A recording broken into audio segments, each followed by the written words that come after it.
சாமியே இல்லைன்னு சொல்லிட்டு ஊரெல்லாம் சுத்திட்டு இருந்தார் இல்லையா ஈவே ராமசாமி, அவருடைய பேரன் நான் பேசுறேன். இந்த வீடியோ சந்தானத்துக்கு மட்டுமல்ல, அதாவது ஒரு கருத்தை பதிவு செய்தால் அந்த கருத்தில் கடைசி வரை நம்ம நிற்கணும். இதை பெரியாரும் சரி, பெரியார் வழி வந்த எல்லாருமே அந்த விஷயத்துல சரியா நிற்பாங்க. ஆனால் இந்த சாவர்கர் அந்த வகைராக்கள்னு சொன்னா இவங்களுக்கு என்ன வேலைன்னா வாயை விடுறது, அப்புறமா வாயை மூடிக்கிட்டு சூவை நக்கிறது. இந்த வேலைகளை செய்பவர்களுக்கு சங்கி கூட்டம் அப்படின்னு நம்ம பேர் வச்சிருக்கோம். சாக்கடையில் விழுந்தால் அது சந்தனமாக இருந்தாலும் சாக்கடை நாட்டம் தான் அடிக்கும். அந்த வகையில் தான் நடிகர் சந்தானம் அவர்கள் இந்த வடக்குப்பட்டு ராமசாமி அப்படின்ற ஒரு படத்துல இருந்து ஒரு ஆடியோவை எடுத்து பொங்கல் பண்டிகைக்கு பதிவு செய்கிறார். பதிவு செஞ்சுட்ட அதுக்கப்புறமா பெரியாருடைய வழித்தோன்றல்கள், திராவிட உறவுகள், இவங்க எல்லாரும் பொதுமக்கள் உட்பட அடிச்ச அடியில 10 நிமிஷத்துல அந்த பதிவை சந்தானம் அவர்கள் நீக்கிவிட்டு ஓடிட்டார்.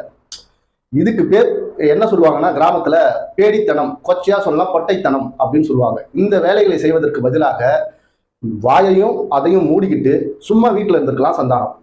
இப்போ சந்தானத்தை விமர்சிக்க வேண்டிய அவ்வளவு பெரிய ஆள்லாம் சந்தானம் கிடையாது. ஏன்னா சந்தானத்துக்கு முதல்ல பெரியார்னா யாருன்னு தெரியுமான்றது ஒரு கேள்விக்குறியாதான் இருக்குது. ஏன்னா பெரியார் யார்? பெரியார் ஏன் போற்றப்படுகிறார்? பெண் ஏன் அடிமையானால்? கோயில் நுழைவு போராட்டம், கருவறை நுழைவு போராட்டம், சம உரிமை, சமத்துவம், இது எல்லாத்தையும் ஏன் பெரியார் முன்னெடுத்தார் அப்படின்றத படிச்சா இந்த சந்தானத்துக்கு அந்த அறிவு இருக்கும். அவன் இந்த விஷயத்தெல்லாம் பதிவு செய்ய மாட்டான்.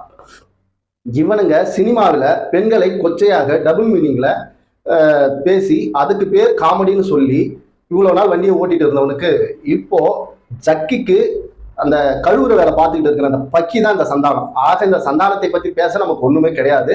இவனை கோடம்பாக்கத்திலே சும்மா வச்சு கும்மி இருக்காங்க. அதாவது சினிமா விமர்சகர் பிஸ்மி, உங்களுக்கு எல்லாரும் தெரியும்னு நினைக்கிறேன். அவர் ஒரே வார்த்தையில சொல்லிட்டாரு, சந்தானம் ஒரு குப்பை, அதுவும் மக்காத குப்பை, அது வேஸ்ட் குப்பை, இவெல்லாம் ஒரு ஆளே கிடையாது அப்படின்னு கிழின்னு கிழிச்சிருக்காரு. முழு சட்டை மாறன் அவர்கள் சந்தானத்தை அப்படியே உருச்சி தொங்க விட்டாப்ல. இவனுக்கெல்லாம் என்ன தகுதி இருக்கு நீ பெரியாரை பத்தி பேச அப்படின்னு சொல்லிட்டு சும்மா கிழிச்சு தொங்க விட்டாப்ல. ஆக இந்த சந்தானத்தை நாம் விமர்சிக்க வேண்டிய அவ்வளவு பெரிய ஆள்லாம் அவன் சீன்லாம் அவனுக்கு கிடையாது. முதல்ல பெரியார் கடவுளை எப்படா எதிர்த்தாரு? அதை முதல்ல சரியா புரிஞ்சுக்குங்க. சமத்துவம், மனிதன் மனிதன் சமம், மனுஷனுக்குள்ள வேற்றுமை இருக்கக்கூடாது, எல்லாரும் ஒண்ணு அப்படின்னு சொல்லிதான் பெரியார் சொன்னார். அப்ப பெரியார் கிட்ட நீங்க என்ன சொன்னீங்கன்னா, அப்படி எல்லாரும் சமமாக முடியாது, சாதி என்ற ஒன்று இருக்கு, அதனால மேல் சாதி, கீழ் சாதி, இடைநிலை சாதி, இப்படின்னு பல சாதிகள் இருக்கு, கூறுகள் இருக்கு அப்படின்னு சொன்னீங்க.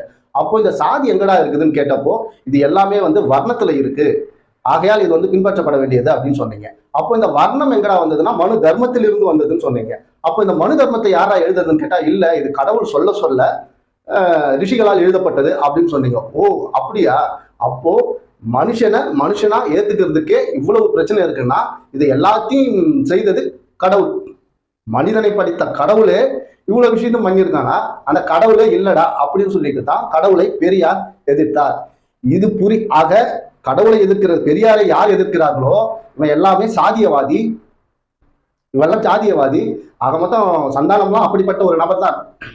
அந்த சாதிய எண்ணம் வன்மம் கொண்ட ஒரு மனிதர் தான் சந்தானம்.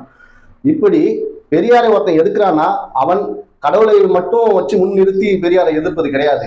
அவனுக்கு சாதி ஒழிந்து விடுமோ, எல்லாரும் சமன் சொல்லிட்டா சாதி ஒழிஞ்சிடும், சாதி ஒழிஞ்சிட்டா அப்ப எல்லாம் கோயிலுக்குள்ள வந்துருவான், எல்லாம் கோயிலுக்குள்ள வந்துட்டானா கடவுளை எல்லாரும் தொட்டு வழிபட ஆரம்பித்து விடுவார்கள் அப்படின்னு நினைக்கிற எல்லாருமே பெரியாரை எதிர்ப்பாங்க. இது மட்டும்தான் ரீசன். பெரியாரை எதிர்ப்பதற்கான மெயின் ரீசனே இது மட்டும்தான். இவங்களுக்கு மற்றபடி பெரியாரை வேற எந்த ஒரு காரணம் சொல்லி எதிர்க்க ஒன்றும் மண்ணும் கிடையாது. ஆக பெரியார் உயிரோடு இருந்த போதும் சரி அவரை எதிர்த்து வென்றவன் எவனும் கிடையாது. பெரியார் இறந்ததுக்கு அப்புறமும் அவரை எதிர்த்து வென்றவன் இன்று வரை எவனும் கிடையாது. பெரியாரை பத்தி அவனா ஒருத்தன் பேசுவான், ட்வீட் போடுவான், ஏதாவது கருத்து சொல்லுவான், அதுக்கப்புறம் அவன் காணாம போயிடுவான். ஏன் அண்ணன் சீமான் அவர்களே பெரியாரையும் மூக்கையா தேவர் அவர்களையும் அதாவது சமநிலைப்படுத்த வேண்டும், தேவர் அவர்களை உயர்த்த வேண்டும், பெரியாரை இழிவுபடுத்த வேண்டும் என்பதற்காக பெரியாரை பற்றி என்ன பேசினார் தெரியும். அதே சீமான் அவர்களே இப்போ 2023 அவருடைய ட்விட்டர்ல போடுறார், மானமும் அறிவும் மனிதனுக்கு அழகு என்று என்னை தன்மானத்தோடு வழிநடத்திய எங்களை எல்லாம் செதுக்கிய ஐயா பெரியார் அவர்களை நினைவு நாளை நாம் போற்றுவோம் அப்படின்னு சொல்லிட்டு ட்விட்டர்ல போட்டிருந்தார். இது தம்பிகளுக்கு பெரிய அடின்னு வச்சுங்க. ஏன்னா சீமான் பெரியாரை ஒரு காலகட்டத்துல அதாவது ரொம்ப கட்சியெல்லாம் ஆரம்பிக்கிறதுக்கு முன்னாடி ரொம்ப புகழ்ந்து பேசியிருப்பார். பெரியார் கோட்பாட்டில் சரியா நின்று இருப்பார். அதுக்கப்புறம் அரசியலை ஒரு வியாபாரம் அப்படின்னு முடிவு பண்ணி அவர் ஒரு கம்பெனி ஆரம்பிச்சதுக்கு அப்புறம் பெரியாரை எதிர்த்தார் மட்டும்தான், திராவிடத்தை எதிர்த்தார் மட்டும்தான் நமக்கு வருமானம், நாக்பூர்ல இருந்து நமக்கு ஏதாவது வரும் அப்படின்னு சீமான் முடிவு பண்ணதுக்கு அப்புறம் பெரியாரை அவர் எதிர்த்து இருப்பார். ஆனால் இதே வாய் தான், இதே சிந்திக்கிற அந்த சீமானுடைய மூளை தான் பெரியாரை நினைவு நாள்ல ட்விட்டர்ல போடுது. அப்போ தம்பிகள் அதை பார்த்துட்டு என்ன ஒண்ணுமே புரியல. பெரியாரை சீமான் எதிர்க்கிறாரா ஆதரிக்கிறாரா அப்படின்ற ஒரு நிலைப்பாட்டில் தம்பிகளே பாவம் குழம்பி போய் தான் இருக்கிறாங்க. ஆனால் சீமானுக்கு தெரியும் பெரியாரை எதிர்த்து நாம் ஒன்றும் செய்ய முடியாது அப்படின்றது. இதைதான் எடுத்த இந்த விஷயம்தான் பெரியாரை எவனாலையும் எதிர்க்க முடியாது அப்படின்றதுக்கு ஒரு உதாரணம். ஆக ஏங்க எச் ராஜா ஏதாவது ஒரு பிரச்சனையை கிளப்பணும் அப்படின்னு முடிவு பண்ணா நேரடியாக பெரியாரையும் திருவள்ளுவரையும் விமர்சிப்பது, அதாவது பெரியாரை இகழ்ந்து விமர்சிப்பது, திருவள்ளுவர் பிராமணர் அவர் எங்கவா அப்படின்னு சொந்தம் கொண்டாடுறது, இந்த விஷயத்தை செஞ்சுட்டு இருந்தவர் இப்போ ஆளை வெளியில வரல. ஏன்னா அவருக்கு தெரியும் போச்சு பெரியாரை போய் நம்ம திட்ட அவன் அடிக்கிற அடி நம்மளால தாங்க முடியல அப்படின்னு அவரே ஒதுங்கிட்டாரு. அப்போ இந்த சந்தானம் எல்லாம் காமெடி பீஸ், பேசிக்காவே அது காமெடி பீஸ். அப்ப அந்த காமெடி பீஸுக்கு இவ்வளவு பெரிய விமர்சித்து வீடியோ போட வேண்டிய அவசியமும் கிடையாது. ஆனால் அப்பயே அந்த காணொலி பதிவு கேட்குறீங்களா?